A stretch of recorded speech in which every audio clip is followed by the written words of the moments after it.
Bienvenue au Game Fair 2024, bienvenue sur le stand d'Interprochasse avec son président Jean-Christophe Chaston. Merci de nous accueillir Jean-Christophe. Et avec votre invité Bertie Issel.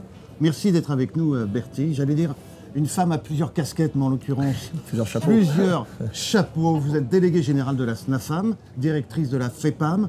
On va commencer par cet aspect, la FEPAM, la formation. Où en est-on ? Alors, sur la formation, sur ce Game Fair 2024, cette édition, on en a profité pour mettre à l'honneur nos formateurs parce que ça fait 10 ans qu'ils nous accompagnent dans le cadre de la formation. C'est un anniversaire alors. Donc, c'est un anniversaire.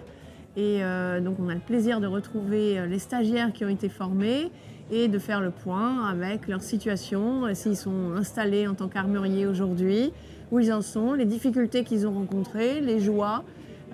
Voilà, donc comment savoir, comment suivre ces jeunes et moins jeunes qui rentrent dans le métier et qui perpétuent la tradition armurière. Alors on va en parler plus concrètement, mais il y a également un suivi. C'est pas juste de la formation, c'est ce que vous êtes en train de nous dire. C'est ça, donc la FEPAM, juste pour recadrer, ça veut dire donc Fédération professionnelle des métiers de l'arme. Et elle forme, elle propose une formation exclusivement à caractère réglementaire. Qui dure 1 mois. Donc ce n'est pas une formation comme celle dispensée par le lycée de Saint-Étienne qui forme des armuriers, des jeunes armuriers techniciens. Mais pour certains, c'est à Saint-Étienne une entrée post-bac. Pour Liège, une entrée après la 3e. Donc ce sont des profils ou des envies de parcours différents. Et nous, à la FEPAM, on revient uniquement sur la formation à caractère réglementaire. Donc ce sont plutôt des reconversions et des personnes qui souhaitent reprendre des commerces ou ajouter une activité réglementée à leurs activités. Du coup, au niveau des stagiaires, l'intérêt, c'est de savoir comment leur projet débouche. Donc, on les suit une fois qu'ils sont diplômés. On les accompagne dans les premières démarches pour pouvoir devenir armurier. Il y en a beaucoup, c'est un parcours très administratif. Donc déjà au cours de la formation, ils apprennent tous ces éléments-là. Et quand ils rencontrent des difficultés avec leur préfecture ou avec d'autres services, on est là pour les soutenir pour rentrer dans le métier. Concrètement, il y a combien de stagiaires, par exemple, cette année ? On tourne aux alentours parce qu'on souhaite avoir des petits groupes pour que la formation soit plus efficace possible, de proximité. Donc on tourne entre 10 et 12 personnes maximum. Quand on a 12 personnes, c'est un très grand groupe. Et là, c'est 12 personnes cette année. Et depuis combien de temps Par session de formation. D'accord. Et on a une dizaine de sessions, donc ça nous fait entre 100 et 120 personnes formées par an. Ce qui est bien, non? C'est bien. En fait, on peut se dire que c'est pas beaucoup. On prendrait d'autres formations professionnelles qui forment des milliers et des milliers de personnes. Une centaine de personnes formées, c'est pas beaucoup. Et dans nos statistiques de suivi, on en a une 50aine qui réalisent effectivement, enfin qui nous disent avoir effectivement réalisé leur projet de s'installer en tant qu'armurier. Le rôle donc d'Interprochasse dans cette formation, en tout cas, comment vous gérez ça? Nous, on ne gère pas, on accompagne. Bertie fait un énorme travail avec la FEPAM, mais nous, bien évidemment, notre objectif, c'est toujours, je dirais, dynamiser, apporter ce que j'appelle moi un terrain fertile à la progression des filières. Ça, c'est extrêmement important. Tu le sais, Bertie. Bertie, on travaille étroitement ensemble. En plus, ça me fait le plaisir d'être président d'une commission, une belle commission au sein d'Interprochasse, qui est la communication. Et quand on parle des métiers, ce qu'il faut savoir aussi, c'est faire savoir quels sont ces métiers pour aussi attirer aussi quelquefois tout simplement de nouveaux candidats et de nouvelles carrières. Donc ça, nous on contribue à ça au travers de Bertie, puisqu'on est là pour être un petit peu des facilitateurs et surtout, je dirais, l'organisation Interprochasse est là pour créer un lien de communication à travers les différents membres. Parce que tout le monde souvent travaille, il fait un énorme travail, un très bon travail, chacun, j'ose pas dire de son côté, mais chacun dans son, on va dire, son périmètre d'action et son univers, effectivement. Et c'est normal, quoi, on est extrêmement passionné, donc on a tendance à rester un peu dans son univers. Donc je dirais que Interprochasse, c'est cet espace de discussion et d'échange entre ces différents univers aussi, qui permet tout simplement de tirer vers le haut toutes ces initiatives. Bertie, vous disiez que c'était un métier voilà, qui est difficile quand même. Il faut être assez courageux. C'est très réglementé, l'armurerie. Pour monter un commerce d'armurerie, ça me paraît très compliqué. Et il y a des gens, alors plusieurs centaines, qui s'essayent à ce métier. C'est ça, c'est une super question parce que c'est réellement ça. On est toujours surpris Pour ceux qui sont dans le métier depuis des années, on se dit bon, c'est quand même pas facile, on a un environnement qu'on pourrait exprimer comme étant incertain au niveau de la réglementation, on ne sait jamais forcément de quoi demain sera fait, mais c'est un métier de passionné et donc même pas peur. Alors est-ce que c'est de l'inconscience? Je ne sais pas, peut-être, hein, mais il faut que ça soit justement, nous, au travers de la formation, on veut que ça soit plutôt une conscience maîtrisée, c'est-à-dire que la peur n'évite pas le danger.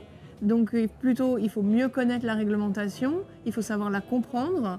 Et puis après, il y a tout le métier. Là, on parle que réglementation, mais être armurier, c'est pas travailler que de la réglementation. C'est une base pour effectuer son métier dans les règles et dans les clous.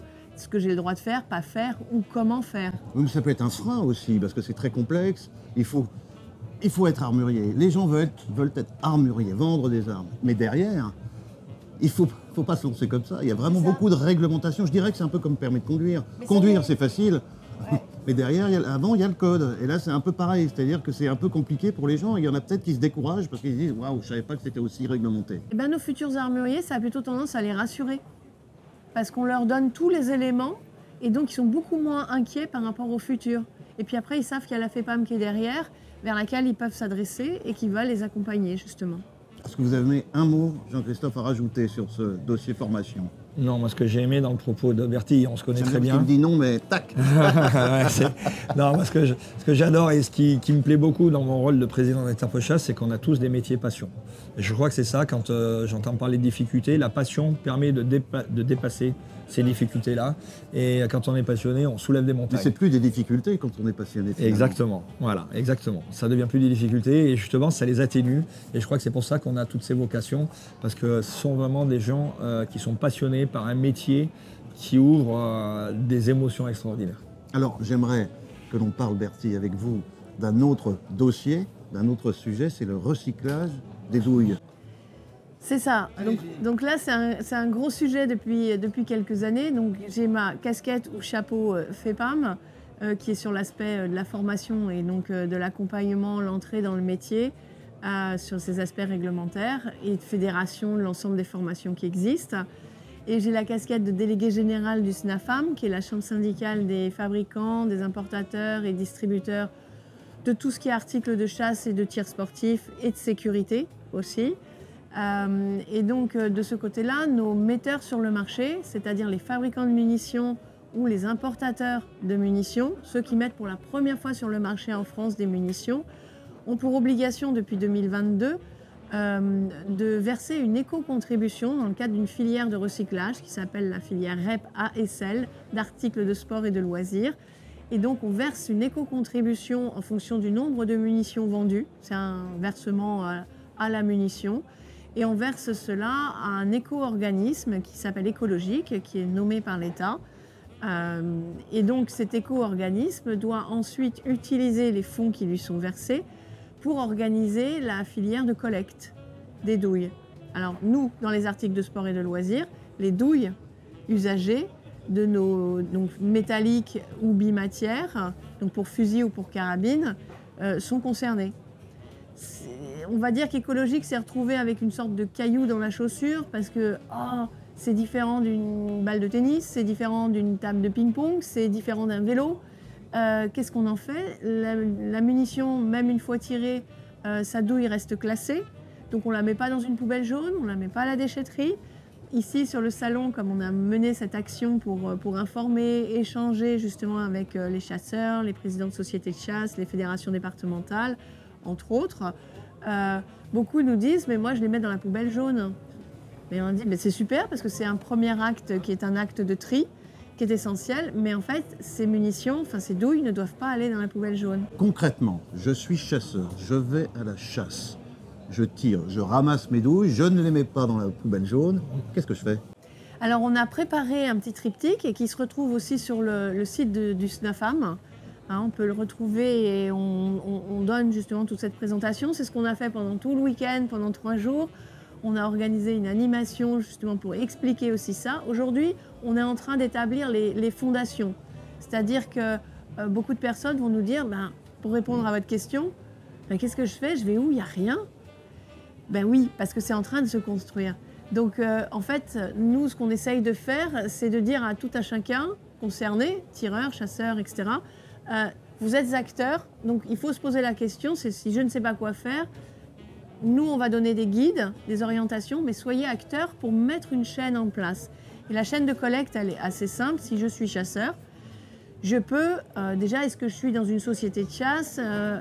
Est-ce qu'il y a un clubhouse ou une maison où il peut y avoir un endroit où déjà, tout simplement, je me mets douille? Ça peut être mon premier acte. Des ampoules dans certains magasins, voilà. Déjà qu'il y a des services donc, comme ça. Après, soit ma société de chasse peut rapporter ça auprès de sa fédération départementale des chasseurs.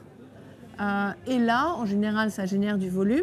Ça va être écologique qui met des bagues à disposition pour remplir ces sacs, des grands sacs. Et c'est écologique qui, gratuitement, va les ramasser, surtout pour après les envoyer dans une filière de recyclage pour que tout soit traité, trié et réutilisé, réemployé. Pour l'instant, on peut dire aux chasseurs qui veulent recycler leurs douilles, conservez-les pour l'instant. Si vous ne savez pas, ne les mettez pas ici ou là. Non, il vaut mieux les conserver. Il faut poser la question à leur fédération départementale s'ils ont une action qui est menée ou pas. Alors, c'est pas toujours facile parce que leur fédération départementale n'est peut-être pas juste à côté de chez eux. Donc, ils n'ont pas envie de se déplacer pour jeter quelques douilles. Et il y a aussi l'armurier. L'armurier détaillant est aussi un professionnel qui est tout à fait apte à récupérer les douilles. Donc, on a des boîtes à douilles. On n'a pas apporté ici les éléments. Mais il y a des boîtes à douilles chez le professionnel qui lui-même est en train de rentrer dans ce process de recyclage. Donc c'est pour ça qu'on a estimé que c'était important d'en parler au niveau du chasseur au maximum, parce que le chasseur va être aussi celui qui va aller solliciter les différentes personnes dans la chaîne. Il va falloir du temps pour que tout le monde soit J'allais au en courant. parler, parce que là, vous nous parlez, Bertie, des fondements. Quand est-ce que vous pensez qu'à peu près les chasseurs seront au courant et que tout soit mis en place pour que le recyclage des douilles se fasse... C'est de la communication, donc l'idéal ce sera que les fédérations départementales, au moment des permis de chasser, délivrance de permis de chasser ou dans leur revue, mettent une petite page sur le sujet pour que le chasseur sache. Après, il faut qu'il y ait un maillage qui se définisse et je pense que pour le consommateur comme pour tout, il faut qu'il puisse de façon simple savoir où il peut aller à proximité. Ça, c'est ce qui va mettre un petit peu de temps, d'autant plus, comme je le disais tout à l'heure, Écologique travaille bien maintenant et surtout a bien préparé avec nous cette action pour le Game Fair 2024. Mais comme je disais tout à l'heure, on est le caillou dans la chaussure et pour eux, on est compliqué. On ne rentre pas dans leur flux traditionnel de gestion et de communication comme pour les autres articles de sport. Et ils sont obligés de mettre en place des actions spécifiques pour nous. Et donc ça prend un petit peu plus de temps parce que nous-mêmes, il faut qu'on les acculture. Ils comprennent, les chasseurs. Les chasseurs sont tous en fait très demandeurs. On avait préparé un certain nombre de sacs à douilles, c'est-à-dire de petits sacs pour qu'ils puissent, quand ils arrivent, ils ont mis les douilles dans leur poche et ils reviennent auprès de leur voiture, qu'ils les versent dedans et comme ça ils le remplissent, il prend une certaine ampleur. Et là, on est tombé en rupture de stock en une journée. Oui. Et on les laissait pas en libre service, hein. C'était vraiment, on demandait la motivation et là on a réalisé qu'il y avait une vraie demande. Ils étaient contents, ils peuvent le mettre dans n'importe quel sac, leur douille. Mais là ils étaient contents parce que c'est un sac avec la fiche qui explique ce que je dois faire, pas faire. Et du coup... Un sac spécifique pour ça. Recycler Voilà. Les douilles. Vous parliez, Bertie, de la communication, un domaine que vous connaissez bien, Jean-Christophe, notamment sur ce dossier. On voit Bertie comme elle est extrêmement motivée et mobilisée sur ce sujet qui effectivement montre là aussi, moi je serai sur la thématique de la responsabilité écologique du monde de la chasse qui est à mon sens de façon totalement injustifiée, trop souvent mis à l'index et là c'est un très bel exemple pour le coup de la mobilisation des chasseurs pour la protection de la nature, puisqu'on est responsable et on ne laisse pas traîner le douille dans la nature. Mais ça aussi, c'est une révolution, je dirais, sociétale, parce qu'il faut reconnaître les choses comme elles sont, il faut être humble aussi. Il y a peut-être un peu plus d'une dizaine d'années, 15 ou 20 ans, effectivement, on trouvait des douilles, c'était pas dans le réflexe peut-être de certains chasseurs. Pas que les chasseurs. Hein. Moi, j'ai une propriété, le nombre de... Je ne citerai pas les marques, hein, mais le nombre de sachets que je trouve au bord de mes champs, ça vient pas des chasseurs. Hein. Voilà. Donc, ça vient des fast-food, il ne faut pas citer. Voilà, entre autres. Donc, du coup, je crois que voilà, ça démontre aussi la mobilisation du monde de la chasse à travers cette action et la responsabilisation des chasseurs. mais aussi de l'ensemble des acteurs du monde de la chasse, puisque là, ça se situe dans le monde des chasseurs. C'est comme la FEPAM, le SNAFAM, les fédérations nationales des chasseurs qui sont mobilisées pour collecter ces loups. Moi, je voudrais faire un petit clin d'œil aussi sur quelque chose qui m'a relativement séduit sur l'animation que Bertie a développée avec toutes ses équipes, c'est le recyclage des douilles. Qu'est-ce qu'on en fait après? Et j'ai trouvé une très très très belle initiative. Je suis chasseur. Ils nous ont présenté une entreprise dont je ne citerai pas le nom, après Bertie, tu le feras, mais qui crée des miradors. Donc je dirais, c'est ce que j'appelle moi chez moi l'économie circulaire ou l'action circulaire. On part du chasseur qui a acheté une douille, qui l'utilise à la chasse, qui la collecte, elle part dans le circuit de recyclage et elle revient dans le monde de la chasse. Donc là, on a fait la boucle et on montre vraiment que les chasseurs sont responsables et en plus, c'est utile pour le monde de la chasse et pour la nature puisqu'on réutilise des métaux plutôt qu'aller les prélever dans la nature. Donc je crois qu'en matière de gestion durable, les chasseurs, bravo. Alors on applaudit les chasseurs. Voilà, bravo. Merci Jean-Christophe. Merci Bertie, à moins que vous... Et merci pour cette précision, parce qu'en fait l'idée dans cette action que tous les metteurs sur le marché de munitions, donc les fabricants et les importateurs, distributeurs soutiennent et souhaitent mettre en avant, c'est de donner du sens. C'est de donner du sens à une action. On a vu sur ce salon, les chasseurs sont vraiment... mais ils sont demandeurs, ils ont envie de ramasser, ils ont envie de comprendre qu'est-ce que j'en fais, où est-ce que je peux mettre. L'éducation est là. Ils recyclent, mais pas pour rien. Ils recyclent pour quelque chose. Et voilà, et là on donne du sens. Et donc la réflexion, et nous on était contents parce qu'avec l'éco-organisme écologique, c'était la première question qu'on avait posée quand ce dossier-là, ça fait 4 ans que l'on est dessus, et c'est la première question qu'on avait posée. Et là, ils nous avaient dit, non, vous êtes gentils, mais vous êtes tout petits, et tout ça, ça part dans un système collectif. Donc avant qu'on puisse créer un produit qui ait du sens pour vos usagers, c'est pas tout de suite, il faudra attendre. Et ça nous avait un peu déçus. Et donc là, en rencontrant des acteurs, au travers d'échanges avec les fédérations départementales, justement tout ça, c'est de l'échange, de l'interaction. On a rencontré cette entreprise qui fabrique du mobilier de jardin, qui a un certain nombre d'autres activités, mais étant chasseurs, ayant cette sensibilité-là, se sont dit, nous, on a envie de trouver un moyen et on a la technique pour le faire, donc on va le faire.